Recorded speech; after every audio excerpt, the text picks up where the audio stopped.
Olá, queridos alunos. Vamos fazer a correção das atividades a partir da página 41. Aqui na questão 1, perguntava assim: qual é o tema do texto Notícia de Jornal? O fato de um homem ter morrido de fome no centro de uma grande cidade. Então, o assunto do texto foi esse. Em que ano o texto foi publicado? Em 1987.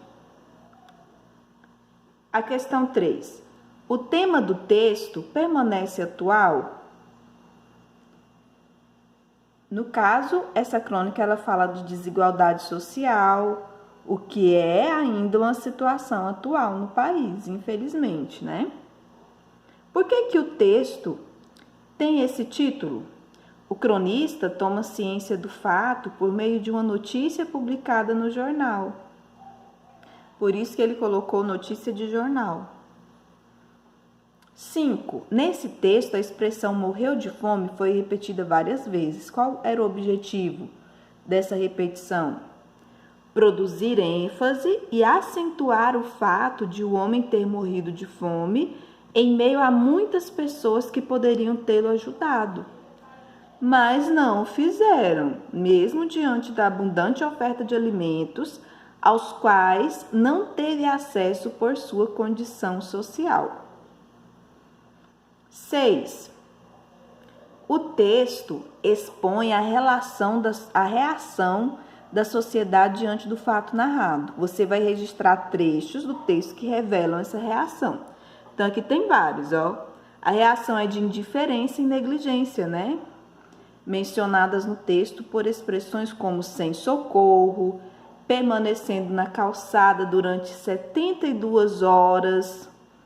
Outros homens cumprem seu destino de passantes. Então, são trechos que expõem, né, a reação que a sociedade teve. Eles foram indiferentes àquele homem que estava ali. Na 7, no caso era para você o quê? Escrever uma notícia sobre um incidente, né? Olha aqui o exemplo que foi dado. Um homem de cor branca, pobremente vestido, de 30 anos presumíveis, morreu de fome ontem, no centro da cidade do Rio de Janeiro, sem receber assistência. Comerciantes acionaram a polícia, mas o homem não recebeu auxílio. Segundo o comissário de plantão, o caso era da alçada da delegacia de mendicância. O corpo foi encaminhado ao Instituto Médico Legal sem ser identificado. Na próxima página, o exercício era sobre a estrutura da oração, né? A ordem direta e indireta. A gente viu que a oração, para estar na ordem direta, é preciso ter o sujeito primeiro, depois o verbo, depois o complemento. Quando essa ordem não está dessa forma, aí é chamada de ordem indireta, né? Então, aqui na questão 8, nós tínhamos a frase: os outros homens cumprem seu destino de passantes. Qual é o sujeito? Os outros homens. Qual que é o verbo dessa frase? Cumprem. E qual é o complemento? Seu destino de passantes. Aí perguntava, qual é a ordem da estrutura dessa oração? Está na ordem direta, porque primeiro a gente teve sujeito, depois o verbo, depois o complemento, né? Na letra B, a crônica o menino leu. Qual que é o sujeito? O menino. Está falando dele, né? Qual é o verbo? Leu. Qual é o complemento? A crônica. Qual é a ordem da estrutura da oração? Então, é indireta, porque primeiro veio o complemento, depois veio o sujeito, para depois vir o verbo. Na letra C, socorreram o homem os passantes. Qual que é o sujeito? Os passantes. Qual é o verbo? Socorreram. E qual é o complemento? O homem. Também está na ordem indireta, né? Por quê?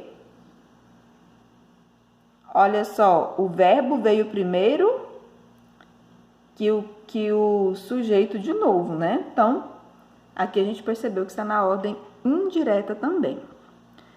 Na questão 9 era para você reescrever essas orações mudando a ordem, né, do sujeito, do verbo e do complemento. Então, aqui tem, ó, na letra A, cumprem seu destino de passante os outros homens, seu destino de passantes cumprem os outros homens. Na letra B, o menino leu a crônica, leu o menino a crônica. Na letra C, os passantes socorreram o homem os passantes socorreram.